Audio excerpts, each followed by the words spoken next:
नमस्कार। चतुर्थः पाठः अतिलोभो न कर्तव्यः। पिछले वीडियो में हमने इस पाठ की कहानी को पढ़ा था, जिसमें एक लालची राजा मायादास की कहानी थी। इस वीडियो में हम इस पाठ से संबंधित अभ्यास के प्रश्नों को हल करेंगे। तो आइए देखते हैं, सबसे पहला प्रश्न क्या है।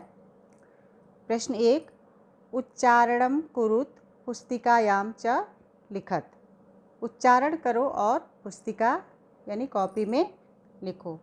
तो एक एक शब्द का उच्चारण मैं करूँगी और आप भी ठीक वैसे ही उच्चारित करने का प्रयास करेंगे और उसके बाद अपनी अपनी कॉपी पे लिखेंगे। तो ध्यान से एक एक शब्द को सुनिए। कश्चित,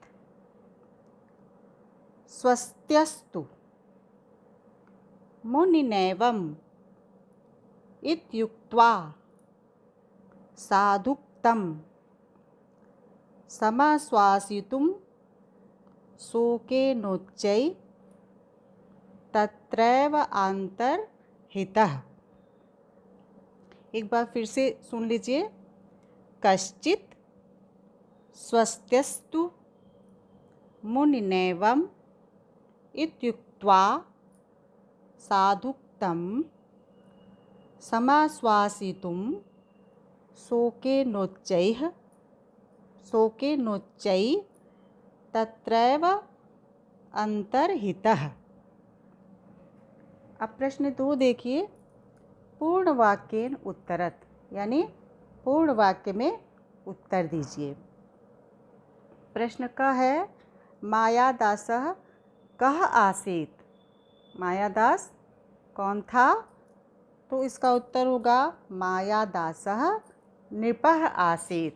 मायादास राजा था।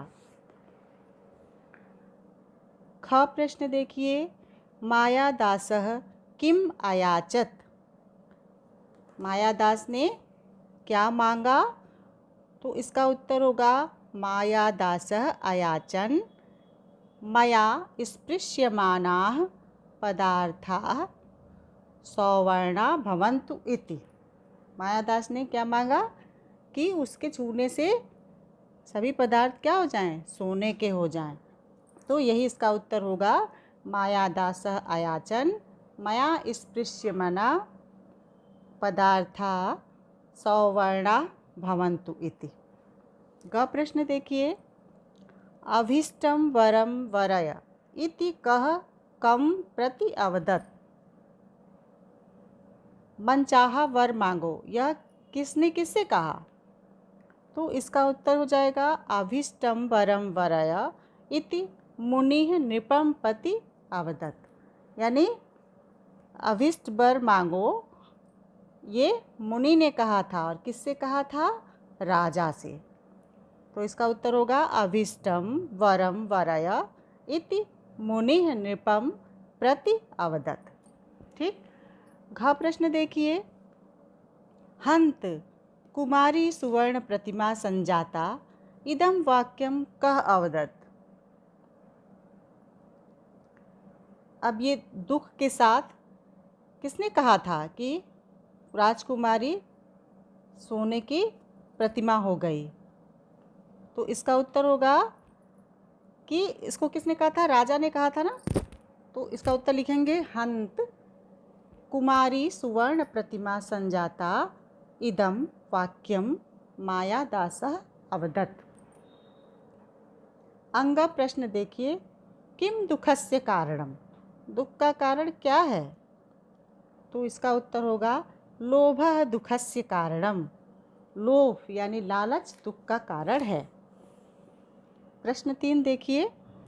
उदाहरणानुसारम संधि विच्छेदम कुरुत। उदाहरण के अनुसार संधि विच्छेद कीजिए।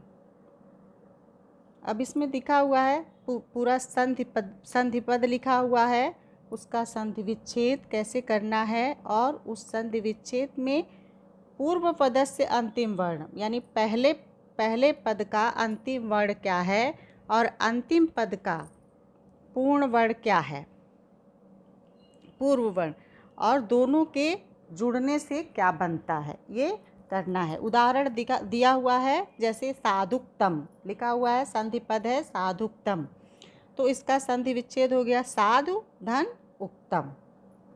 तो साधु धा के नीचे ऊ लगा हुआ है ना, तो ये पूर्व पद इसका हो गया ऊ।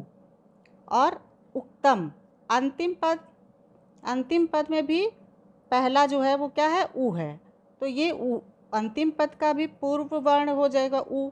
तो ऊ और ऊ, दो छोटे ऊ मिल करके क्या बन गए, एक बड़ा ऊ।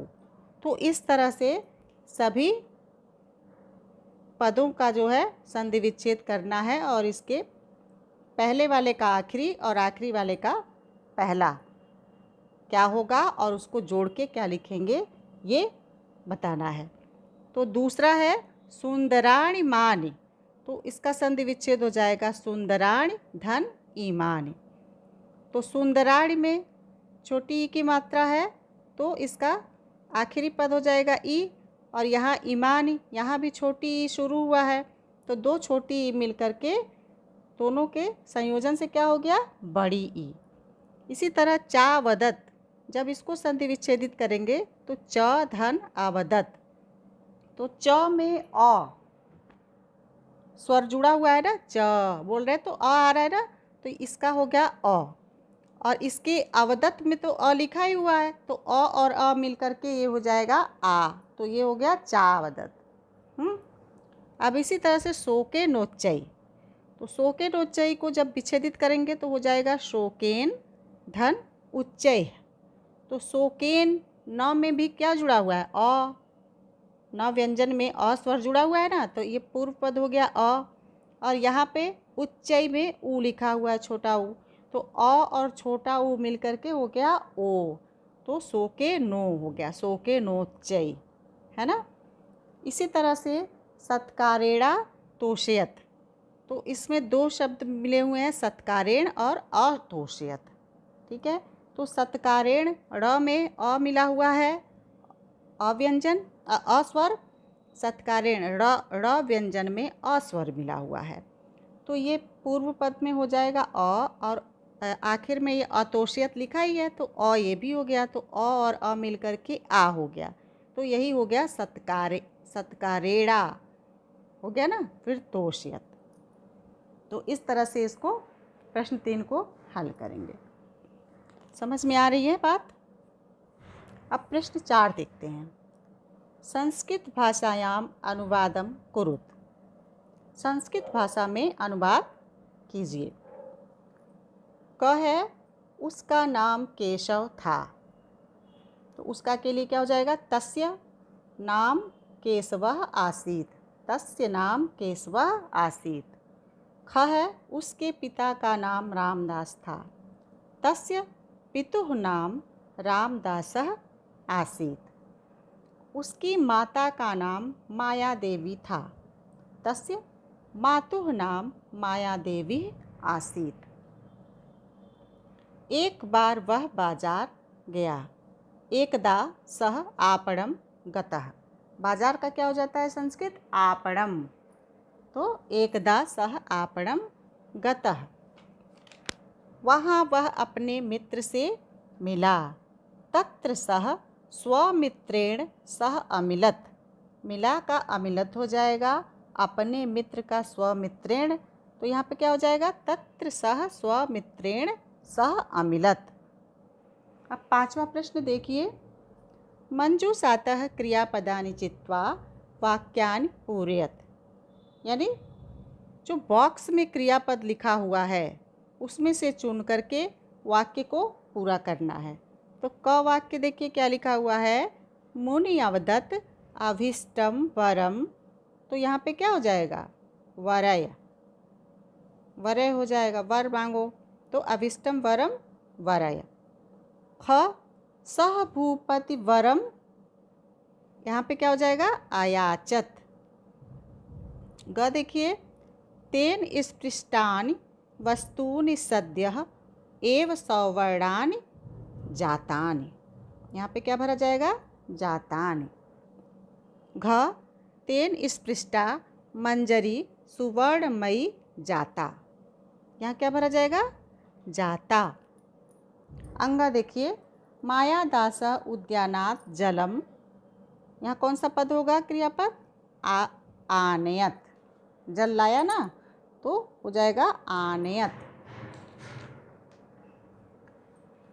प्रश्न 6 देखिए, अस्य पाठस्य कथां स्वशब्देषु हिंदी भाषायां लिखत। यानी इस पाठ की कहानी अपने शब्दों में हिंदी भाषा में लिखो। तो इसको आप लोग स्वयं करेंगे अपनी भाषा में। जैसे आप कोई कहानी सुनते हैं फिर या पढ़ते हैं तो उसको अपने दोस्तों को सुनाते हैं, साझा करते हैं ना अपनी भाषा में। तो उसी तरह से इस कहानी को मैंने आपको बताया था कि एक मायादास था, राजा था और बहुत लालची था, उसके यहाँ एक मुनि आया, इस तरह से मैंने सुनाया था ना। तो ऐसे ही आपको अपने शब्दों में ये प्रश्न 6 का उत्तर लिखना है। प्रश्न 7 देखिए, चित्रं दृष्ट्वा मंजूषातः पदानि च प्रयुज्य वाक्यानि रचयत। चित्र को देखो, ये चित्र बना हुआ है ना, अध्यापक हैं श्यामपट्ट के पास खड़े और बच्चे बैठे हुए हैं। तो चित्र को देखो और बॉक्स में लिखे पदों का प्रयोग कर वाक्य बनाओ। बॉक्स में जो पद लिखे हुए हैं जैसे शिक्षकः, छात्रः, प्रश्नम, पृच्छति लिखा हुआ है, इसकी सहायता से वाक्य का निर्माण करना है। जैसे एक वाक्य यहाँ पे बना के उदाहरण के रूप में दिया हुआ है कि शिक्षकः श्यामपट्टे लिखति, यानी शिक्षक श्यामपट्ट पे लिखते हैं। तो इस तरह से इन शब्दों से वाक्य बनाना है। तो कुछ वाक्य मैंने बनाए हैं, आप देखिए और इसका अभ्यास करिएगा कि किस तरह से वाक्य बन रहा है। क देखिए, छात्रः प्रश्नम पृच्छति। यहाँ पे लिखा हुआ है ना, छात्रः लिखा है, प्रश्नम लिखा है, पृच्छति भी लिखा है। तो इससे एक वाक्य बन गया, छात्रः प्रश्नम पृच्छति।